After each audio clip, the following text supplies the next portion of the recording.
We still have three excellent speakers with us this evening. Alison Talbot from CPRE, talking about the Hampshire Hedge Project. Lizzie Laybourne from Arcadian to talk about carbon sequestration. And Simon Eden from the Take Down Nature Recovery Group.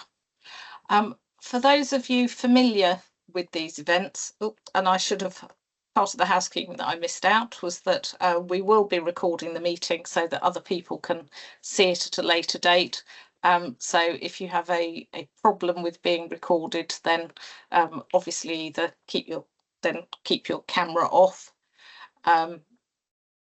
Yeah, so going back to where I was, for those of you familiar with these events, we have our usual Slido poll. If you'd like to put that up, Lizzie.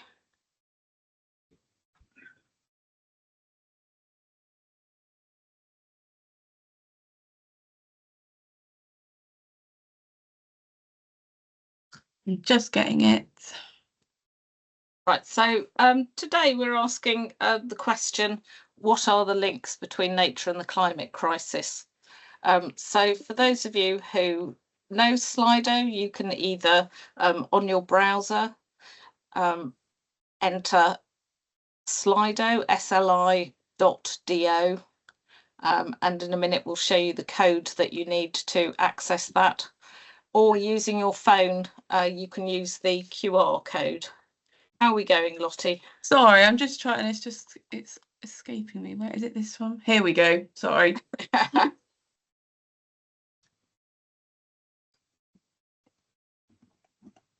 Yeah, so slido.com with the code 3662342.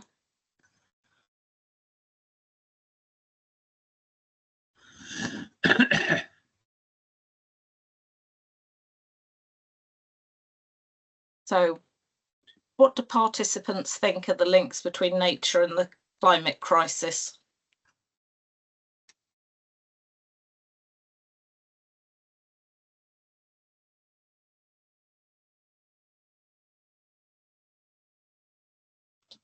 So we've got that it's intricate. I think we all understand that these things are complicated.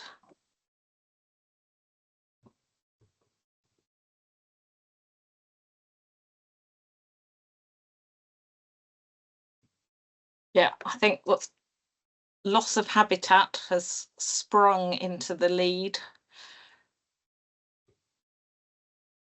And we've got interconnected, overheating, nature captures carbon, balance, crop failure.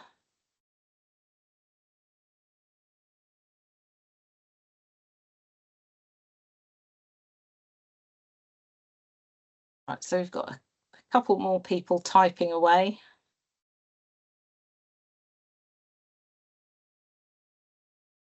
Natural capital, resilience.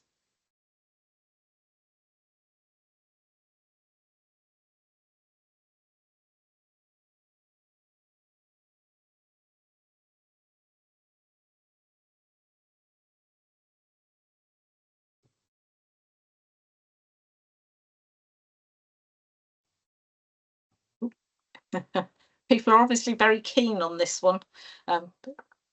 Still typing away.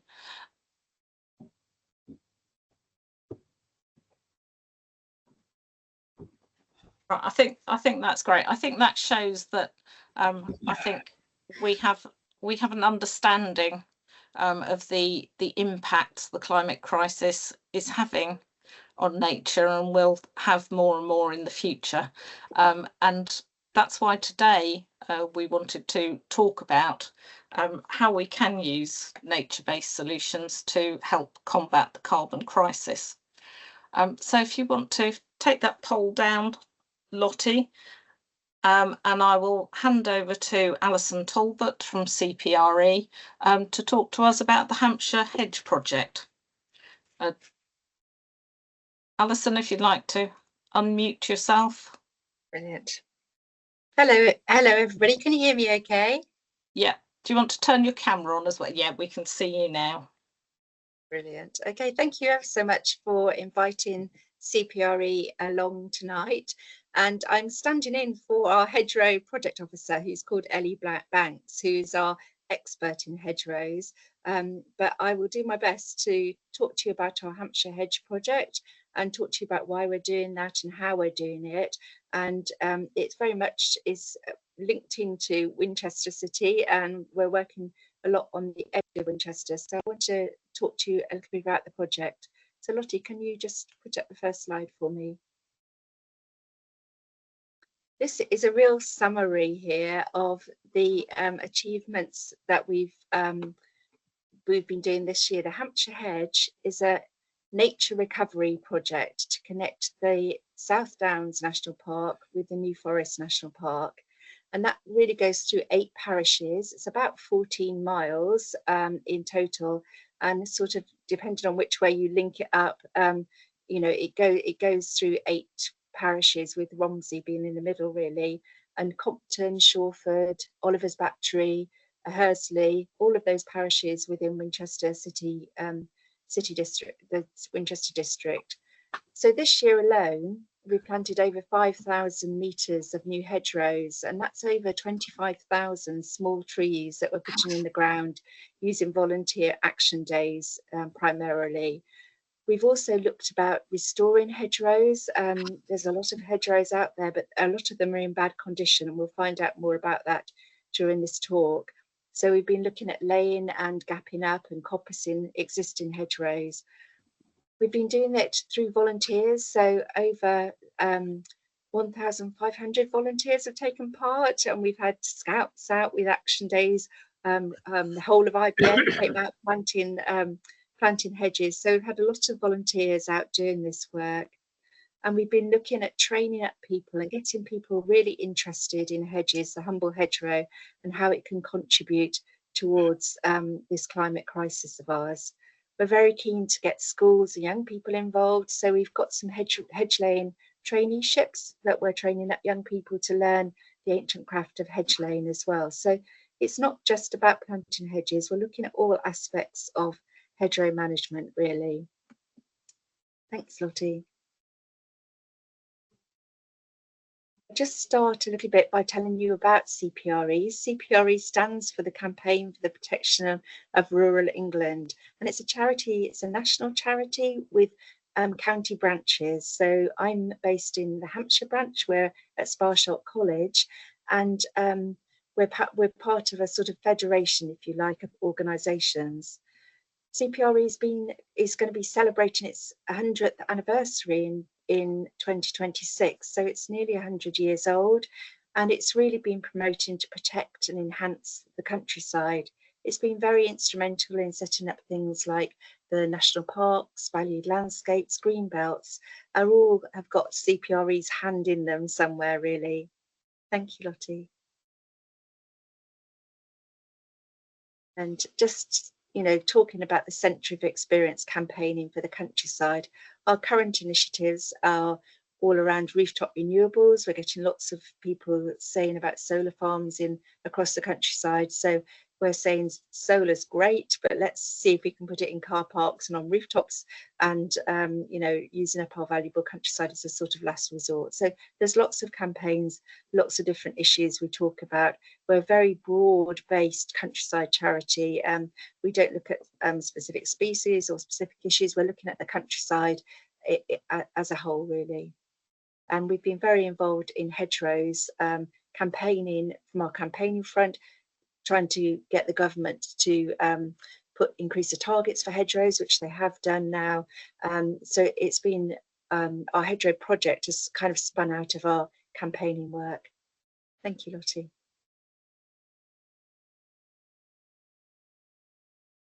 So just talking a little bit more about hedgerows, just go back, if you go back to that picture, Lottie, I think it's a really lovely picture to show how important hedgerows are in our countryside. They really are the sort of the thing that stitches the countryside together, and this whole patchwork quilt is a kind of very quintessential English countryside view.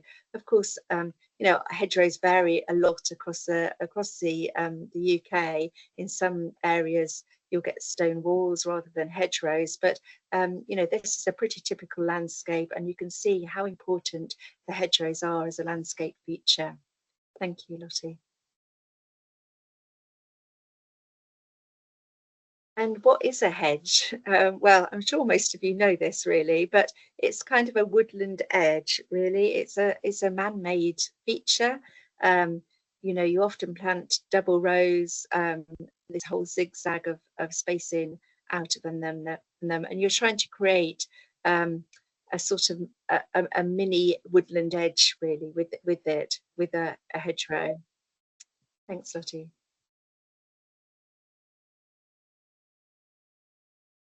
And why do we have them?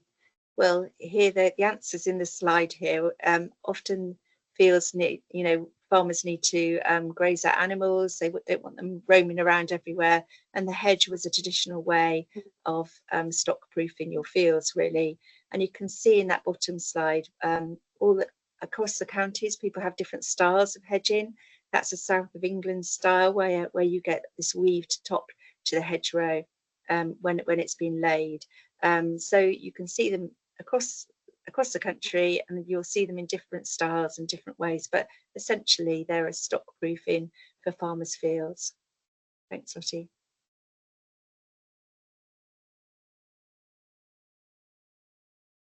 So going back to the talk of, you know, why we're here tonight, talking about the benefits of this particular habitat for our ecosystem.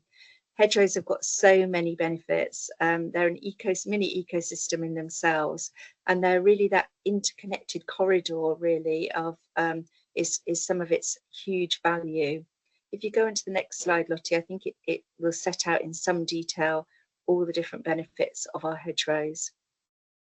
They provide shelter, safety, home, food, for all sorts of species. This is a bit of a Disney slide here, but you can see the absolute wealth of wildlife that live and use our hedgerows, whether it's bats and owls and birds foraging from them, or, you know, our humble hedgerow is home to a hedgehog, hazel dormouse, all kinds of species, really. It's a very rich habitat if it's a good hedge. Thank you, Lottie. And this is a diagram that's put together for the People's Trust for Endangered Species, who are really doing some great work in their hedgerow space and produce some great resources. If you're interested, please do get in touch with them. And it shows all the different benefits of a healthy hedgerow, really, from protecting crops. We've been working with farmers down in Titchfield, and they say how beneficial hedges are to stop the wind eroding all their soil from their fields. They obviously provide home for pollinators. You can get wood and fuel. They provide shelter, all sorts of different benefits of a healthy hedgerow, really. So it's a good thing to have. You know, it's not difficult to persuade people that hedges are a good thing to have in the landscape, and if you have some space for them, there's lots of benefits for putting them in. But these are kind of posters and leaflets that you can get from the People's Trust for Endangered Species. They've got a huge range of resources on hedgerows. And I think the next slide, we're going to have a little video from Megan Gimber, who is from the People's Trust for Endangered Species, if our technology works. Thanks, Lottie.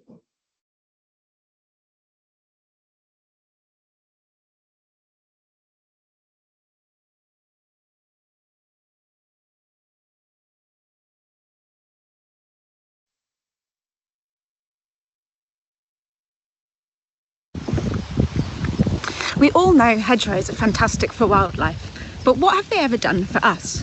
Well, it turns out quite a lot. They offer a host of benefits for us other than just being a field boundary. One of the things they do is help reduce soil erosion, which is pretty useful. They do it in two main ways. They reduce the surface wind speed in a field, which reduces the amount of dry soil that literally just blows away. But also, when we have loads of rainfall, they also stop the topsoil washing away. And this helps reduce pollution, because they can actually reduce the number of herbicides, pesticides and sediments that reach our watercourses. Actually, hedges can reduce the need for pesticides as well. They increase populations of predator species like spiders and ground beetles and birds, and these actually feed on the pest species of our crops. So it's a form of biological control. Hedgerows can also reduce the damage done by flooding. They help slow flows of water down. Their roots help water infiltrate into the soil faster, and the tree and the shrub roots are really good at sucking that water up out of the topsoil, much better than the crops.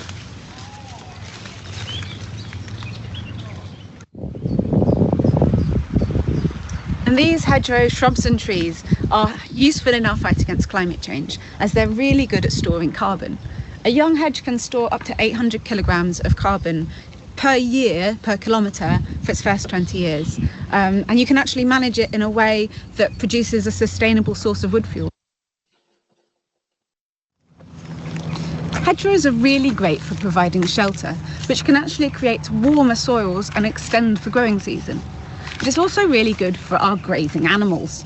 It's shown that farms with less shelter actually have a higher mortality rate, so more animals die, and also they need more food, which is expensive. In the winter, you get fewer lambs with hypothermia if you've got good shelter, and in the summer you reduce the heat stress on dairy herds, which can have an impact on their milk yield. So without shelter you actually get less milk. And the shelter that these hedges provide isn't just at the base of the hedge, it actually extends up to 16 times the height of the hedge into the field. So if you've got a hedge that's 1 metre high, you get 16 metres of shelter into your field. Hedgerows also help support our pollinator communities, and they pollinate our crops. In fact, that's valued at over £600 million a year just in this country. And when pollinators don't have our crops to forage from, they turn to things like our hedgerows. In fact, most of our native pollinators can't actually complete their annual life cycle without the use of a patch of uncropped land, such as field margins or hedgerows. So there you have it. It turns out hedges aren't just good for wildlife, but they also benefit us in loads of different ways.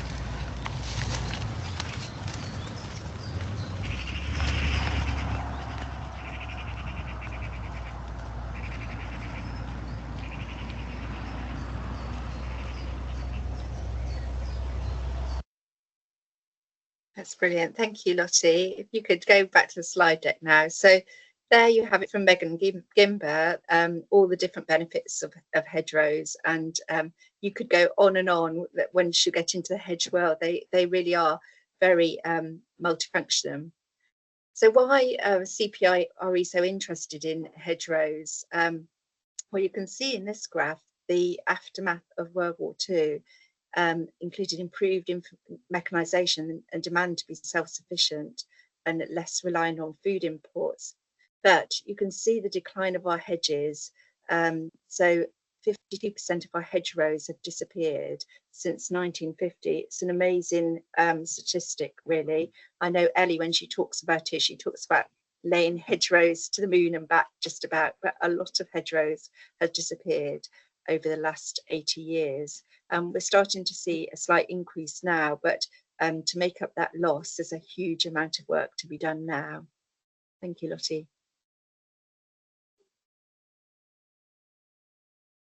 So what should we be seeing?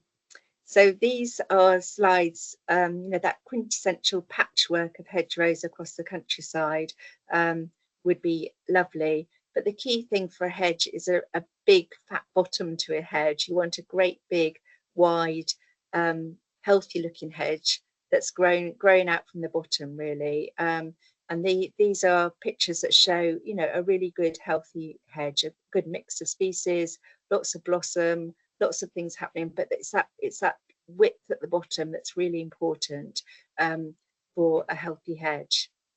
But what we are seeing mostly is, if we see on the next slide, unfortunately, we're seeing a lot more of poorly managed hedgerow. This, you don't have to go far or drive around far from Winchester to see hedges that have been over trimmed or taken out altogether, huge fields without any hedgerows, just your odd tree sticking up there. Hedges that just haven't been managed or have been over managed, and loads of gaps in them, and there's very little wildlife value or minimum wildlife value. The bottom has just gone out of these hedgerows, or they've turned into an avenue of trees rather than a hedge. So we're trying to tackle this on both, put more hedges in, but also look at the stock that we've got and see how it could be better managed. And it's, hedgerows can make good recovery with proper management. Thank you, Lottie.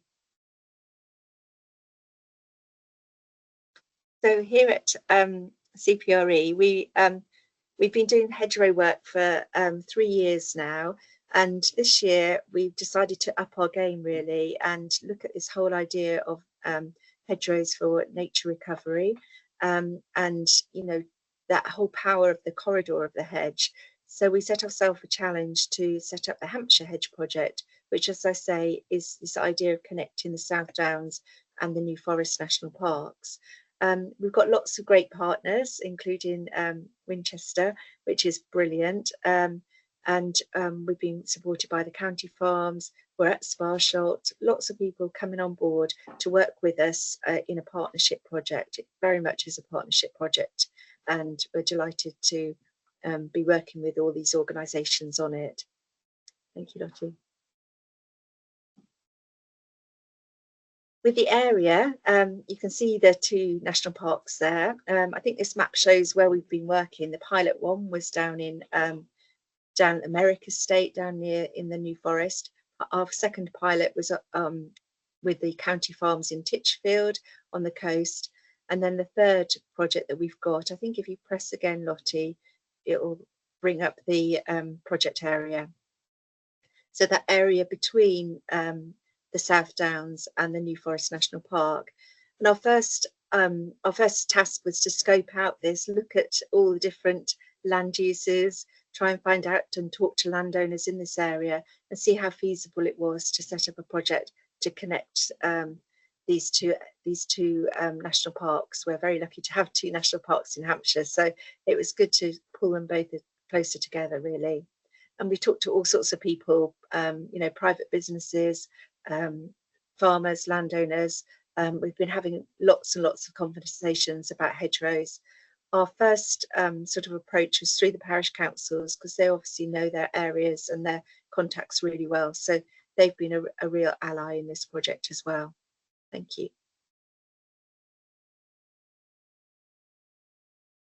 And there's the map in more detail, just showing a sort of vague starting point at Shawford and Compton, where there's a cluster of county farms that we've been working with. And then we're going up through Hursley, where we've been working with IBM, done lots of planting days. We're starting to work more now with Ampfield, looking at working. We've got an event, for example, at Hilliers tomorrow, which I've got some spaces with, actually, if anybody wants to go. So we're looking at all of these different parishes. We've been talking to the Broadlands estate in Romsey, which is a big landowner in that area. And simultaneously, we've been going from the Copythorne end as well. So we've been planting hedges on Poultons Park this year, and working with the parish council and scouts groups down in Copythorne. So we're just talking to everybody we possibly can and planning a schedule of planting wherever it makes sense to plant. Our aim is to get everybody interested in hedgerows and to see their value and do as much as we possibly can within this sort of defined project area. Thank you, Lottie. And there's different project elements really. The sort of bread and butter of it is our hedgerow planting days. So we've got a core of really enthusiastic hedgerow heroes, our volunteers that go out every Thursday between October to March really, and they do the bulk of the new planting schemes. We do online talks and training for people as well. We've got our own little community hedge fund if people want to have a go and do their own project. That's absolutely fine. And we do lots of work in schools. Also, an important element is that maintenance of hedges. So we do lots of training around hedge laying. I think we've had 18 hedge laying events this last year, and we're planning more again this year. And we've set up these traineeships to encourage young people into the industry it's fairly dominated by older men at the moment. So we're trying to encourage a wider diversity of people to take up hedge laying. There's plenty of business for hedge layers at the moment. So, but we need people with the right skills to be able to fill that gap, really. So these are all the different project elements that we've included in the Hampshire Hedge project, and they're all really equally as important. Thanks, Lottie. This is just breaking them down a little bit more. This is a sort of picture of one of our hedge planting days and some stats around it. We've taken part in the elms trial, so we put some hedgerow trees in, some disease-resistant trees in as well, and that's our hedgeromometer, I think it was called. Anyway, just it was really important for our volunteers to really properly record how much we did every time. I think our record was about 400 meters of planting in one session. Perhaps it was a bit more than that. And certainly the scouts, we found a very effective planting machine, really. So lots of Winchester scout groups have been out planting with us, and they seem to be able to crack on with it much faster than anybody else. But lots of hedge planting has been happening and will happen again over the next 2 years. Thank you, Lottie.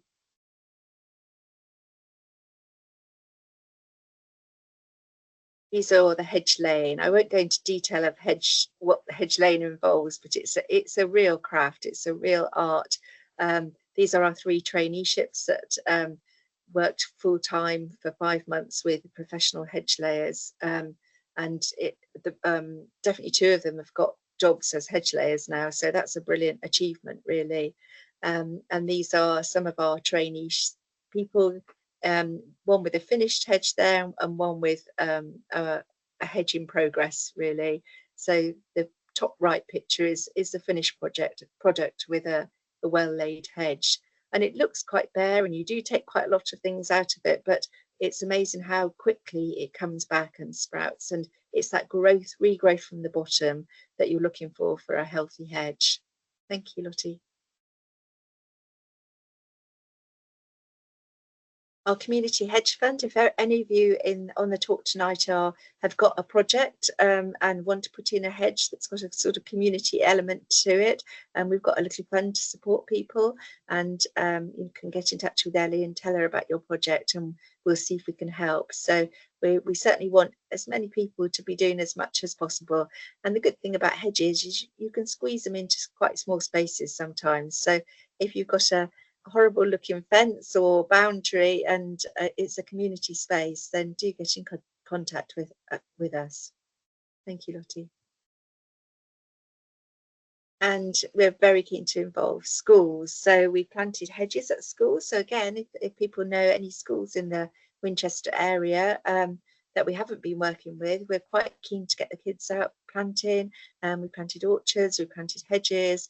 You know, we've done it from the smallest, youngest school children to the oldest ones. So everybody can get it, and we can adapt what we do depending on your age group, really. Again, very keen to hear from any schools that I haven't worked with already. Thank you, Lottie. And we're planning a series of walks and talks. So these are really important for people that just don't know very much about hedges or want to find out why they're important. And we do them from farm walks for farmers through to sort of online Zoom sessions for anybody. We try to make them, you know, as interested as possible. So looking at different range of speakers. So we'll be doing some more in the winter, and I'll share them with Lottie when we've got our next one, really. But yeah, we try to put out different themes within hedgerows at the moment. Thank you. So there's many opportunities. I hope I've outlined a few of them for people to get involved with hedgerows. Just plant one in your garden, as you know, up against a fence. Talk to the local school, see if they're interested in the project. You know, we're here to help, and we're happy to help. So I think there's some slides with some starting points. Let's see what Ellie's put here. So we've got a newsletter, and if people want to contact us, they can go on our website and sign up for our newsletter, and that will give you all the latest things that are coming up in our particular hedge space, whether we're doing training days, whether we're organising some talks. Tomorrow, for example, we've got some art workshops at Hilliers. So if you are interested in finding out more about hedgerows, that's a great thing to do. Sign up to our newsletter and you'll be kept in touch with all the different things that you can take part in. As I say, there's quite an appeal. We hope there's something there for everybody. Thanks, Lottie. And yeah, really, these are just sort of things that I've covered already, but you know, you can become a member of CPRE, you can get involved in hedge planting. We also have our Countryside Awards, so we've got a few different Countryside Awards this year. So if you are running a project, it would be great to hear from you. And again, all the details are on our website, cprehampshire.org.uk. Thank you very much. Thank you very much, Alison. That was really informative, and I think it's really good for us to know just how much is going on in the district. I am aware that you need to pop off in a minute, so unfortunately you can't stay with us for questions and answers. A quick question from me. I was aware of what was going on at Hursley with the hedge laying there. I understand it's around 2,000 trees that have been going in Hursley. At the same time, my husband was actually planting disease-resistant elms elsewhere in the grounds. So can you tell us why hedges are better than trees, or is it just that they're different?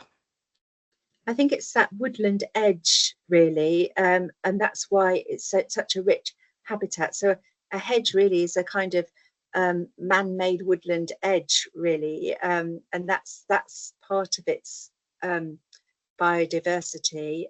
Whereas your sort of standard trees spread out, you know, obviously they've all got value, definitely, but that's its key characteristic, really. It's that big fat bottom of a hedge that's been laid and left that can actually support so many things. And the other thing than trees is its connectivity, so it can connect. That's what we're trying to do with our Hampshire hedge. We're trying to connect different sites, so there might be a small copse of trees, we can put a hedge in to connect it to some other landscape feature. And I think it's that kind of the way that it winds and connects through the landscape as well that give it a real value. Thank you. I've got a question around the carbon sequestration, which you may not be able to answer because that is a very technical subject. So have you any idea how much carbon the Hampshire Hedge project will sequester? I think there was some mention of the how much a young hedge could capture in the little video clip that we played. So I think the answer lies in that. So I can't even remember what Megan Gimber said. There's been quite a lot of research. It's not anything I'm an expert at, I'm afraid.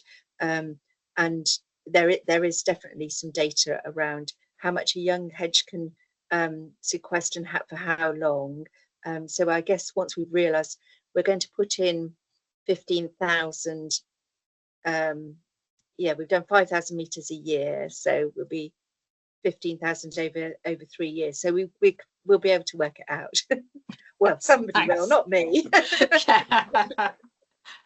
I'll leave my officers to get in touch with you about that. Yeah. And we'll see what we could do in terms of information. If anybody can't put a question in the chat, you can always raise your hand using the button at the top of the Teams window. We have a couple of questions from councillors, which I think are more for the City Council to answer rather than you, Alison. One around why are so many hedgerows being removed and why we aren't stricter as a council. I'd have to ask one of my planning colleagues, I think, to answer that one.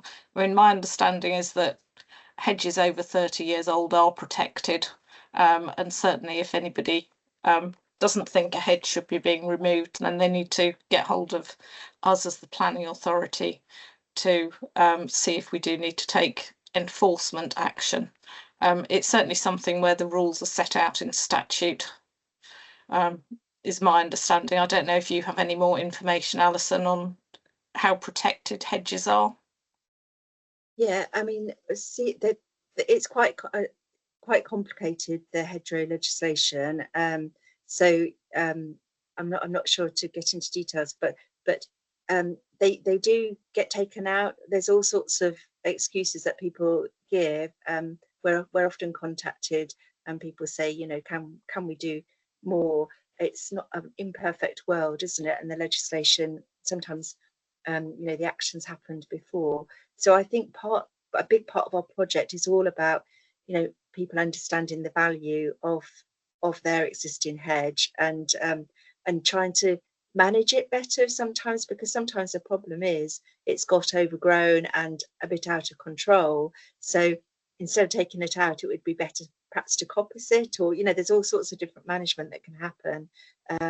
But I do think it needs legislation, but it also needs people to realise the value and realise the different ways that the different management techniques that can happen to sort of put right the problem if there is a problem. Right, thank you. Right, I have a question from Simon Eden. Simon, if you'd like to unmute yourself and show yourself on the screen. Thank you, Kelsey. I should be there, and thank you, Alison, as well. I'm talking later in the session and leading a project about an urban part of Winchester, a suburban part of Winchester, and making space for wildlife there. We, of course, in urban, suburban areas have lots of hedges, broadly defined, I suppose. What's the value of an urban hedge as opposed to the sort of hedges you're talking about, which are those much more traditional field dividers, woodland edges type thing? Should we be encouraging urban hedges as well? Yeah, absolutely. I mean, you know, the more varied the species, you know, but there's a lot of opportunities for urban hedges. When we had our talk with the Hedgehog Preservation Society, you know, there's probably more hedgehogs in Winchester than there are in the surrounding countryside. So, you know, it's so important for species like hedgehogs that there are urban hedges. And, you know, you can still put a variety of different things in an urban hedge. So I think that's the beauty of them. They can be everywhere. And, you know, we put some in our garden just against a fence. It really is very possible. And in just the space of 2 or 3 years, you get a nice thick, you know, habitat for all sorts of different creatures and animals. So yeah, I think urban hedges, rural hedges should be as many as we can all over the place. That's our opinion. I should be in touch to book an urban hedge talk from you in that case. Thank you. Yeah, I think so. There probably are people that specialise in it, and certainly the hedgehog people are really keen on urban hedges because, you know, there is the hedgehogs are going into the urban areas much more than the countryside, so it's really important. Thank you.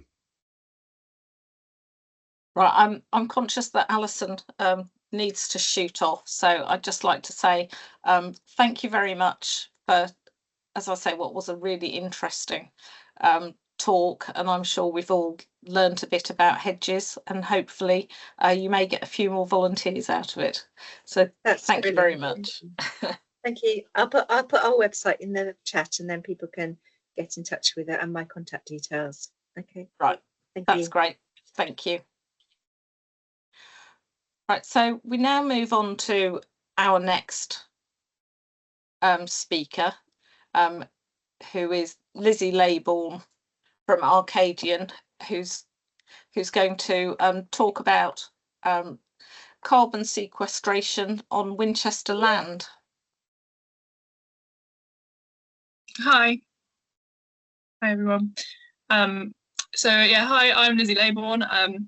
So I am a nature-based solutions officer at the Wildlife Trust and also work under our subsidiary consultancy, which is called Arcadian Ecology and Consultants. And we've just started a project up with Winchester City Council to look at the potential and estimate for carbon sequestration on land holdings.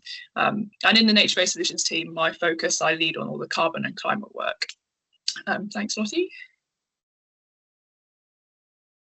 So just to talk through a general discussion of what we're going to do on this project and what we've done.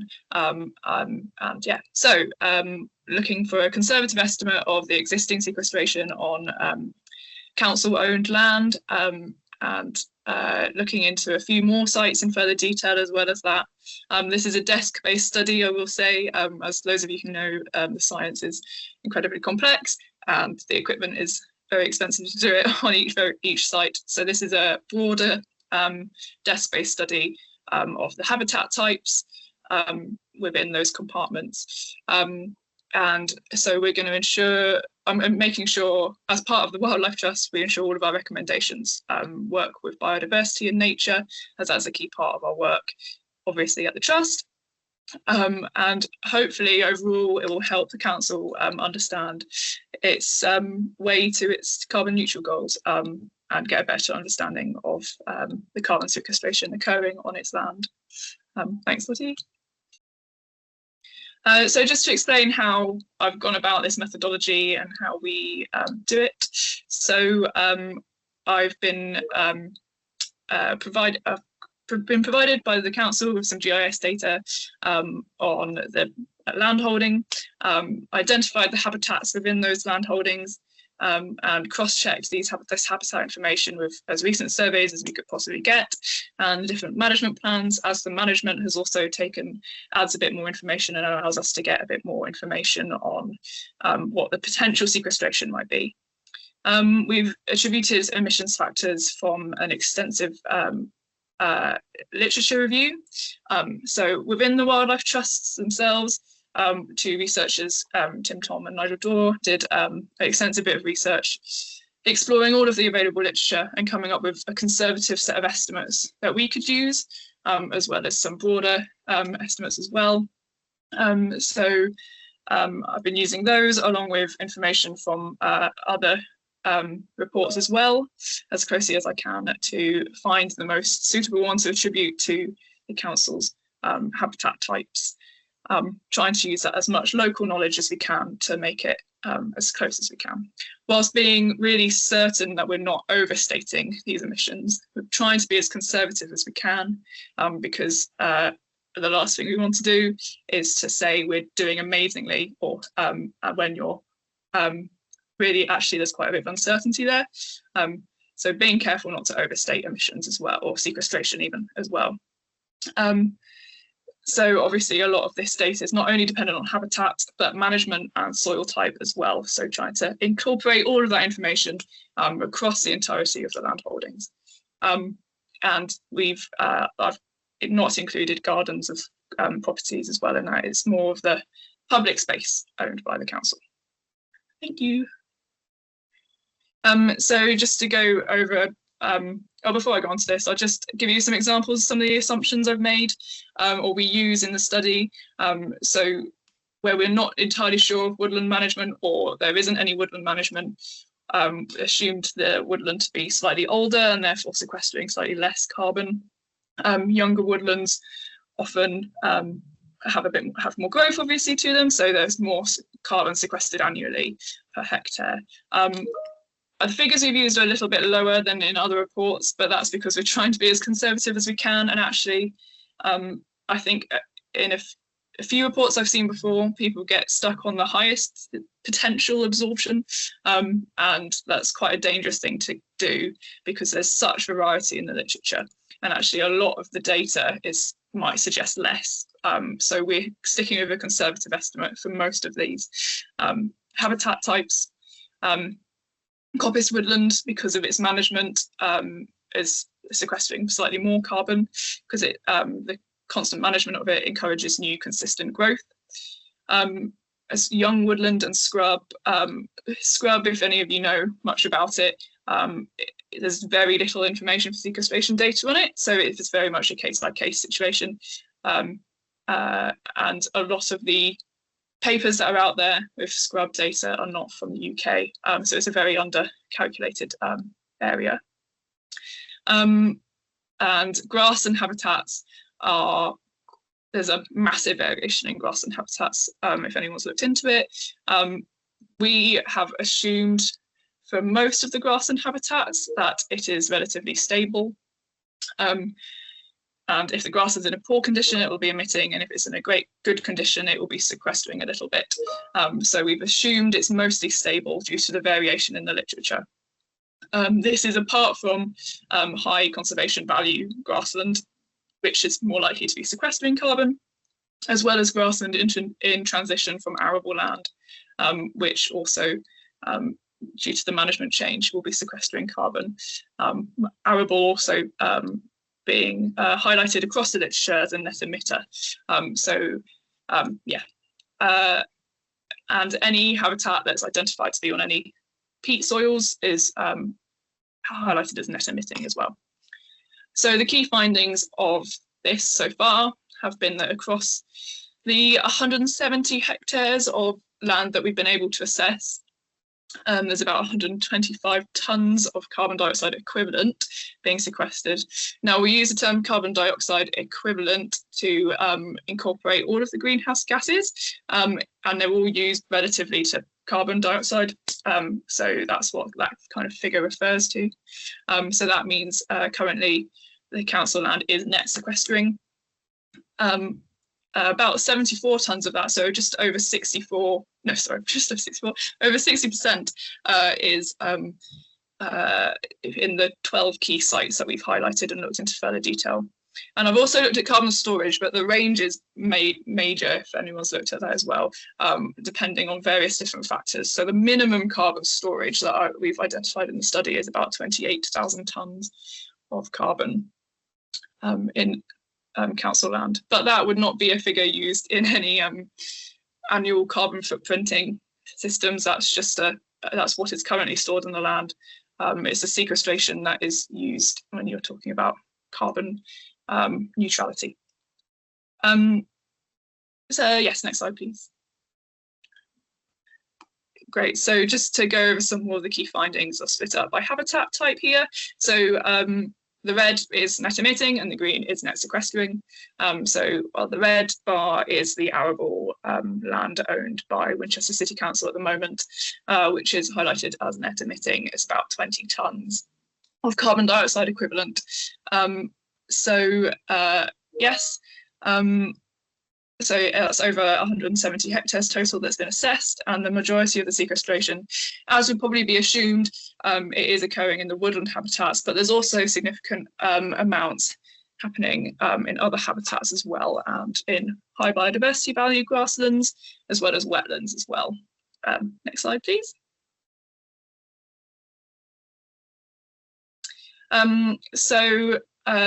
The main opportunities that have been identified in the study is improving grassland habitats, woodland management and woodland creation, as well as wetland enhancement. And it's all dependent on what is most suitable for the sites that we've looked at and the sites that I've highlighted. For many of the sites, woodland creation would not be suitable due to the existing habitats of value. And what's really important with kind of conversations around carbon sequestration is that it's a multi-habitat approach. If you go trees, trees, trees, then you can quite often plant trees on a habitat that is also vulnerable itself. And so here at the Trust and across the Wildlife Trust, we kind of make sure we look for a more broader approach, as wildlife is our key focus as well. Especially wetlands. I'm sure you will have heard planting woodland on wetlands is it resulted in significant amounts of emissions from various different places across the world. So that's the kind of main summary of what we've got so far, and there's always the capacity for further work and further opportunities for in situ data to kind of further look at each habitat type and how that might be contributing to carbon sequestration. That was a little quick, broad, general overview of what we've been doing, but that's what I've got for you so far. Thank you.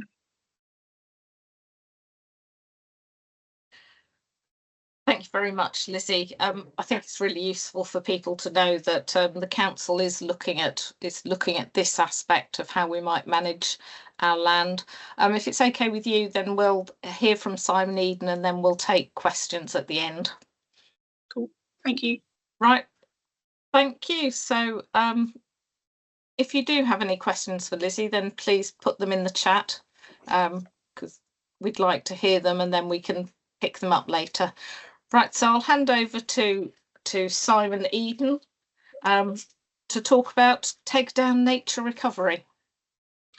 Kelsey, thank you very much, and good evening, everyone. I'm afraid that you're only going to get me talking to you or reading from notes for the next 10-15 minutes. I have no professional presentation that I can offer you.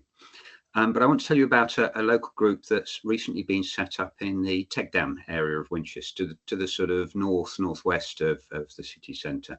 As I mentioned earlier in my question, we're really sort of part of the suburban part of Winchester. I'm a resident in that area, lived here for probably best part of 20 years, been in Winchester before that, but lived out in this area, so know it reasonably well, and know it as sort of our boundary between the city centre and countryside, really, that sort of transition zone. What we're doing here arose from a conversation a number of local people had about bringing nature back into our suburban community.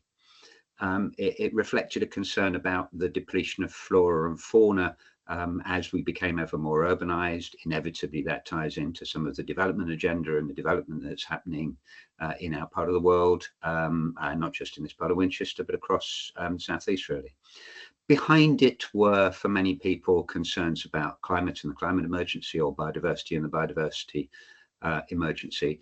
But for a lot of people, it's a much more local concern. We don't see greenfinches, or we don't see hedgehogs, or we don't see particular types of flowers in our community anymore.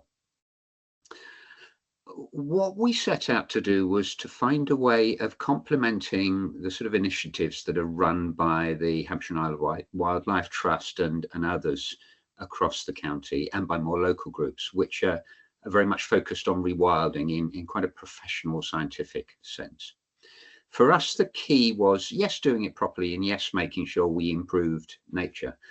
But for us, it was really important to involve people. The hands-on practical engagement that people will should have, I think, may not be perfect, but it will generate a commitment to nature, an interest in nature, an enthusiasm, which can be nurtured and can be guided as well. So what we were really interested in is finding ways of getting people involved in bringing nature back into our community. We sort of slightly hesitate to use the term rewilding, as that's particularly controversial. And we're never, of course, going to replace the downland habitat that Tegdown was built upon 40, 50 years ago. We started with a public meeting. We did something all of the politicians on the call will recognise. We went around every house putting leaflets through the door, which, believe you me, is a tiring process. That resulted in people coming to a public meeting on the 29th of March at a local scout hut. And I should at this point thank the Town Forum for giving us a small grant to support that as well. No doubt we'll be back for more Town Forum, but thank you for that lot. What we wanted to do was to gauge enthusiasm and interest and see what people's ideas were. We had over 50 people at the event, and they were bursting with ideas. We captured those through a mix of plenary discussions and table conversations to give us 15 broad actions, which we divided into high, medium and lower priority. The top things were people wanted to find out what sort of nature, what flora and fauna we have in the area. They wanted to share knowledge about nature, people with particular expertise on birds or flowers in the air, for example. We wanted, people wanted to hear more about nature-friendly gardening, and something we've already spoken to the council about. They wanted a notice board so they could find out a bit more about what's happening in the area. So our notice board project continues. Next sort of tear down was an interest in how we might adapt our urban environment for nature. We talked a bit earlier about hedgehogs. I noticed the conversation in the chat about whether grass is cut to within an inch of its life or not. We want to have an input to how the verges are managed in our area. As somebody put it, we want messy spaces where you can just let stuff grow and insects can come in and so on and so forth. And another priority that came out was to engage young people in this whole debate and conversation. And then next tier down, there were all sorts of ideas came out, including green ambassadors for roads, to encourage roads to look at what they could do in their own particular area, communal planting, and giving local people a voice in some sort in how nature is managed in our area. With that enthusiasm, we progressed to a proper annual general meeting, if you like, or meeting to establish the organisation, which happened on 23rd of May. We are now formally the Take Down Nature Group. We haven't got the word recovery in there. We are just the Take Down Nature Group. We have a vision, and that is that Take Down and Dean Lane, which form a gateway from urban Winchester into open countryside beyond, those in that area, many of us who live here, greatly value the diversity of the natural environment on our doorstep and would like to see more of nature's riches thriving in our community. So fairly broad and hopefully fairly worthy. And I suppose what we aim to do is a bit like the BBC. We aim to inform, to educate and entertain, and perhaps advocate for nature a bit as well within our area. We are now properly constituted. We have a committee, we have a constitution and so on and so forth, which is important if we're to be a credible organisation and to offer a real voice for our community and be able to actually carry some weight and some influence in conversations about what happens here, and be credible to grant awarding bodies who we hope will support some of the ideas that are being brought forward. Just the end of last month, the end of June, we had a meet and greet in Dean Park down at the bottom of Take Down Meads and Dean Lane. Put up a gazebo, we put a plant and seed swap table out, we had a couple of boards up and so on and so forth, just to raise awareness and get our members signed up, get people interested in what we're doing, talk to them and pick up some of the ideas that local residents have, those who perhaps hadn't known about or been able to get involved in the meeting we had earlier. As a result of all that, we now have 90 what we call members. Now that might be stretching a bit. There's no subscription required to be a member. You give us your name and address and ideally an email address as well. And then we contact you with regular newsletters and with ideas about what's happening. We try and capture your ideas about what you want to do. And of course, try and capture the volunteers who are interested in leading projects and doing things within the community. We've already had a visit to the Littleton Wildflower Meadow, where a number of people were shown around, talked about how it was developed, and it's started to give some enthusiasm for what we might do here. We're organising bat walks, we're organising fungal walks. We have a project beginning on looking at our verges, this issue about how much you cut down and when you cut it down and so on and so forth.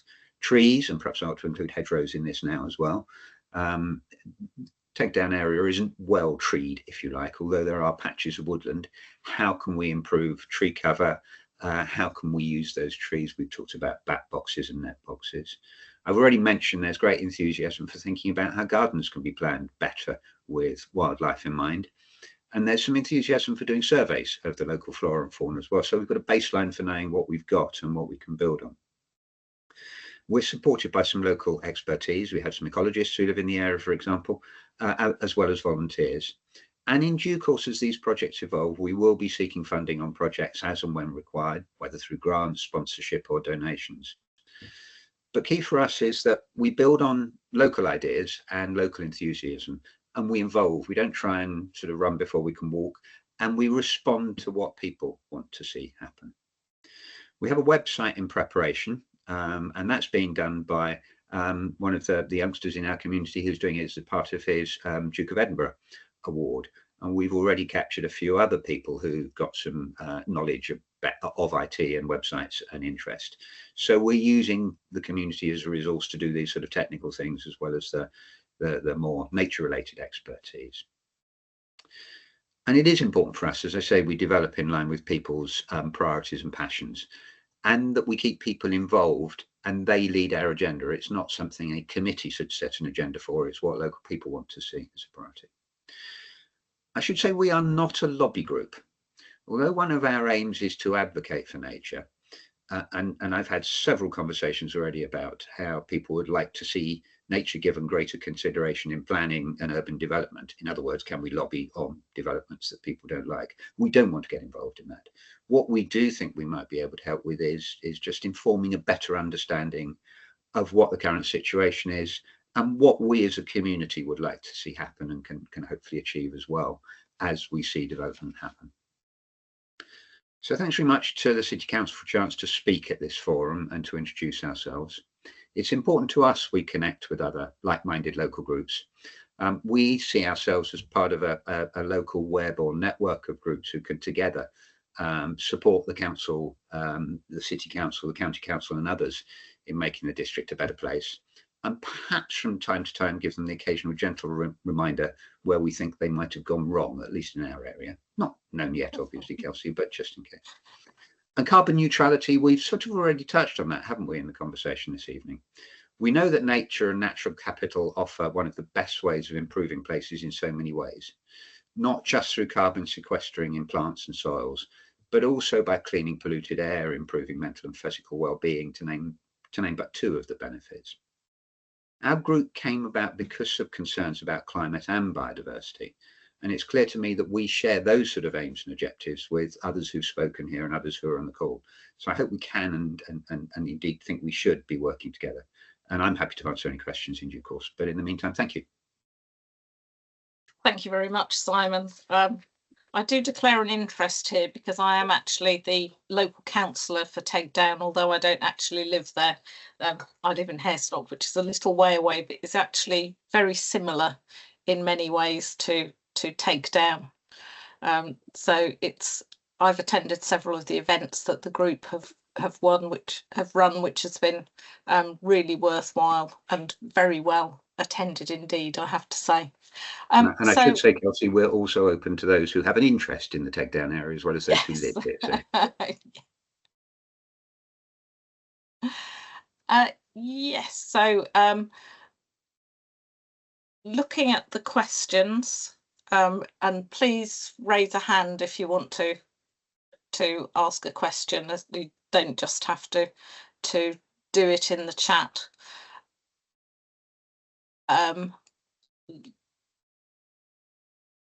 Looking at the chat, we've been asked if the presentation on how we can sequester CO2 on our land, whether that's going to be made available. We will be making the recording of this meeting available, and we'll look at making the presentations available alongside that, because certainly that's a bit of an easy way to look at it rather than going through a film. We have a question around the carbon sequestration, and I don't know if Lizzie can answer this, although I may call in one of our members of staff to do it, which is, oh, I've lost it now. The tonnes of CO2 that can be sequestered on council land is impressive. How does it compare with CO2 emissions in the district, and what proportion is it? I'm not necessarily expecting Lizzie to know that. I don't know that, I'm afraid.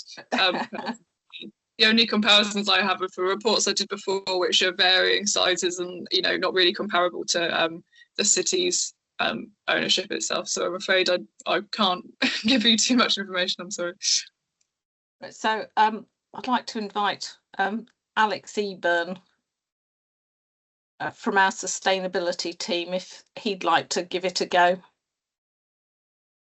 Yeah, thanks, Councillor Lerney. Interesting question, Chris. And I was doing some number crunching while that question came through to see if I could calculate it. So just going on some of the outputs from Lizzie's paper, we looked at a number of our council sites and determined they could sequester 125 tonnes of carbon dioxide equivalent. And also, if we then looked at some of our other sites, we could potentially boost it up to 200 tonnes of carbon dioxide equivalent sequestered through further habitat restoration and improvement works. So in total, we're looking at about 200 tonnes across our council land holdings of carbon dioxide that's sequestered per year.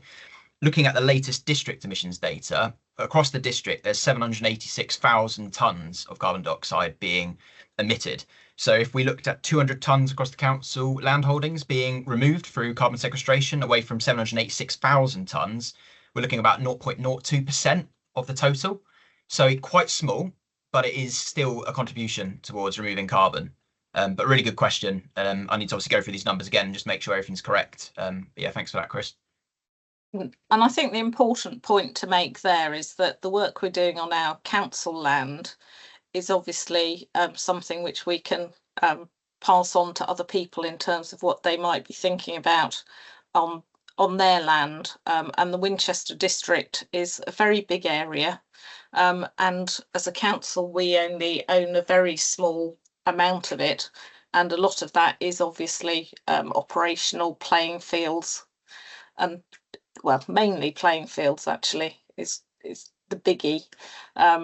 So certainly what other people could do can add significantly to that. I don't know if you wanted to come back and make a comment on that, Lizzie.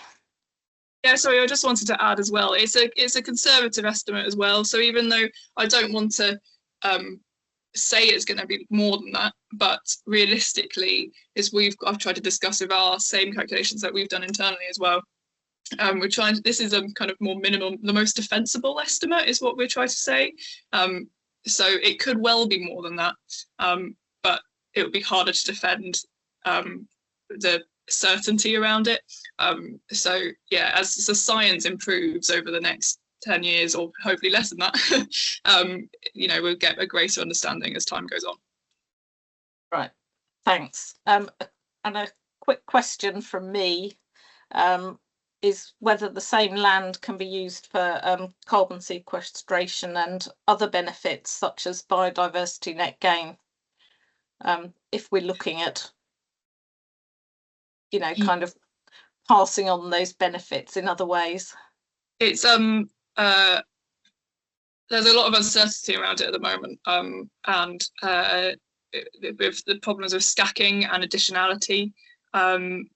With a few of these, they have to be completely additional, so it wouldn't happen with other work going on or other restoration. So I think one of the ways we've kind of tried to think about it at the Trust is thinking about it in pockets of life, especially in terms of on the credit side of it. In terms of carbon credits, actually, this is more kind of a problem, but you can't sell credits on the same bit of land because it's all stacking, and it's not additional. So you can do spatially stack it by bundling it and do different sections of land. But as well as that, I think any kind of biodiversity benefit does probably have a carbon benefit as well, and it will have that carbon benefit. So if it all works together quite nicely. Yeah, on a related question, I'm aware there's a recognised woodland carbon code. So are there any other codes being developed for other forms of habitat? Yeah, there's a peatland carbon code as well, which I'm not sure what stage that's in. I think they are selling credits themselves. Currently a bit more closer to us at the Wildlife Trust, Kent Wildlife Trust have set up the Wilder Carbon Code, it's called, and that's taking a multi-habitat approach. There are some more codes as well being developed, which off the top of my head aren't coming to me right in this moment. Maybe a salt marsh code, which is, I don't know how far they are along with going through with that. And might not be relevant for Winchester, but yeah, there's a few more out there at various stages of development. Yeah, and I think that brings me quite neatly onto one of the questions in the chat, which is from NC. Is council working with e.g. NHS estates and university sites and housing with respect to coordination around measuring carbon sequestration methodologies across the public sector in addition to schools? Now, I'm not expecting you to answer that, Lizzie, but I think the answer is that at the moment we're looking to be acting as an exemplar. We're aware of work being done by other public sector organisations, and we work across a number of different fora when we're looking at that. In particular, we've been working on a Greener Futures group, which will have a variety of work streams looking at how we work with businesses, other local public organisations and other stakeholders to spread best practice amongst us all, because as we've heard this evening from just a few of our speakers, there's so much going on across the district, and one of the best things we can do is build on the work that other people are doing. I don't know if Lizzie, you've got any good examples of that? I don't really know, to be honest. I mean, with the Wildlife Trust, we've worked with many different kind of organisations across Hampshire, and I'm sure, you know, a lot of those are willing to work with us, and I'm sure they'll be willing to work with some of the things, but I'm not too sure, sorry. Yeah, right, thank you.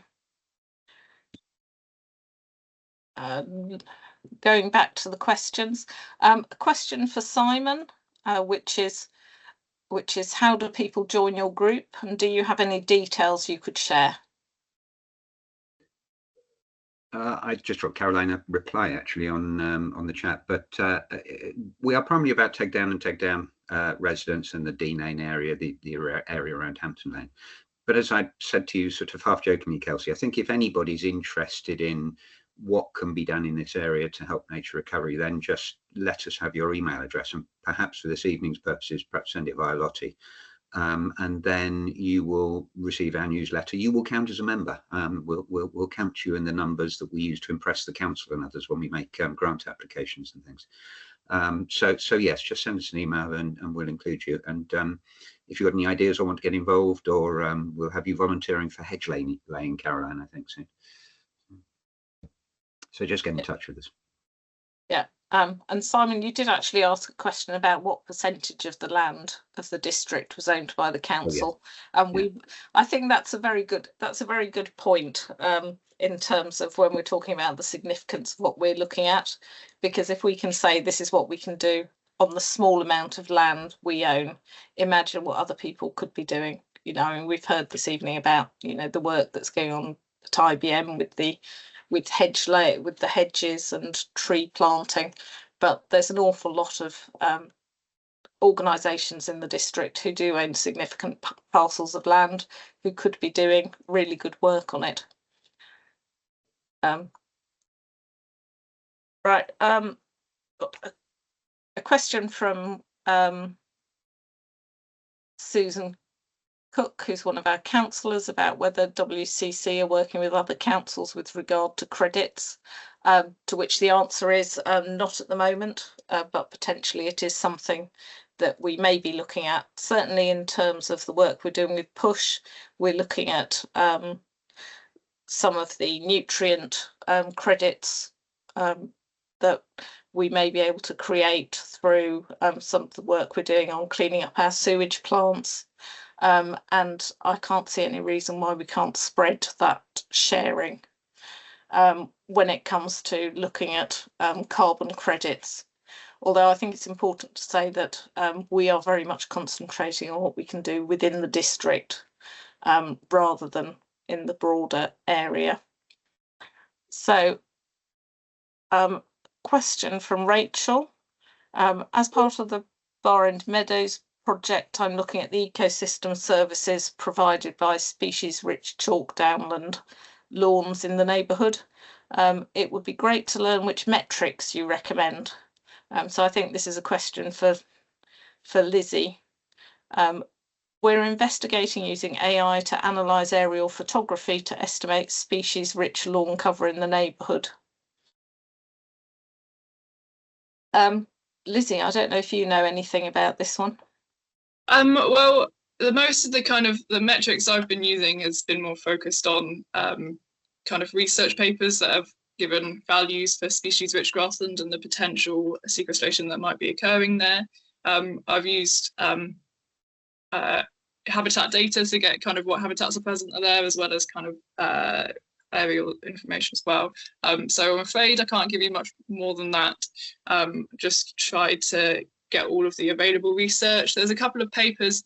So this one by Tim Tom and Nigel Daw has tried to gather as much of the research that exists about carbon sequestration into one place and try and put some numbers together from that. So I don't know if that might help.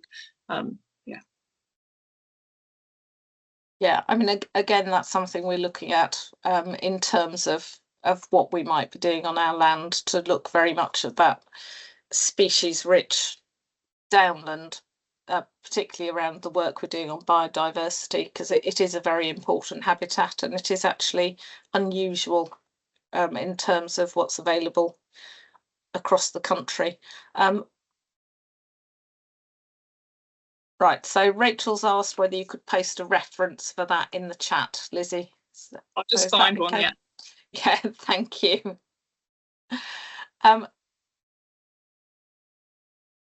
Another question from NC.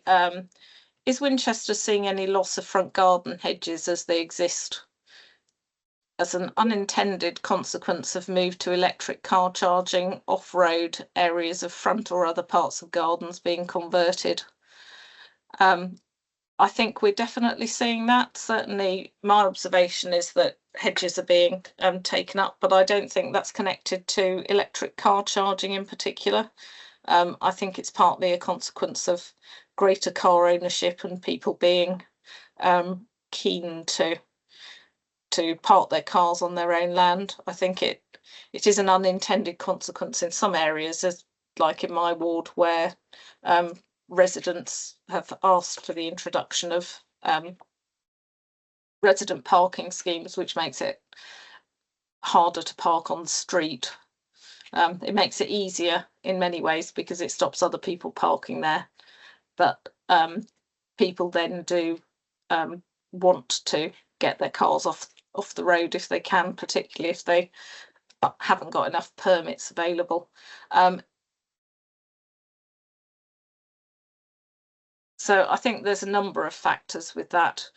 The other thing we're seeing there isn't just around hedges disappearing, but it is around that climate mitigation thing, where when you pave over a garden, suddenly you take away a potential water soak from the area, and we're certainly seeing increased flooding in a number of areas, definitely not assisted by people paving over their front gardens. Right. Lizzie has posted the reference that she was asked for in the chat. Councillor Cook has asked another question. I will take this as the final one, around how HCC are assisting, how Hampshire County Council are assisting Winchester City Council. So I don't quite understand what the reference is there. Can you turn on your microphone and elucidate? Hello, Councillor Learning and everyone. Good evening. It's just really regarding, are we using their resources as well, working together? That's really the question I'm asking. Because there are some great officers that work for Hampshire County Council, as there are for Winchester, and are we pooling that that expertise together, working together more? Not so much on the carbon sequestration and that area of work. As you're probably aware, Hampshire have a target for carbon neutrality that's well beyond our target as a city council. We are, however, working quite closely on the biodiversity piece. They're working with us to help with our planning applications, for example, in assessing whether developers are meeting their biodiversity requirements, and we will be working quite closely on the nature recovery strategy, obviously, particularly as far as that affects the district. Thank you. Well, I think that brings us to the end of questions. As I say, we have actually unfortunately missed out on one set of presentations, so we are finishing a bit early, but I think we've had a good airing of the issues. I definitely feel that this is an area of work that we will be coming back to. Clearly there's a lot more talk about nature-based solutions to the climate crisis than there used to be, and it's something that we're certainly keen to take on find out more from other people and continue working on it ourselves. So I would like to thank you all for attending this evening. It's always welcome to have so many people at these events. And I look forward to seeing you at our next one. So thank you very much, everybody, and particular thanks to our speakers this evening.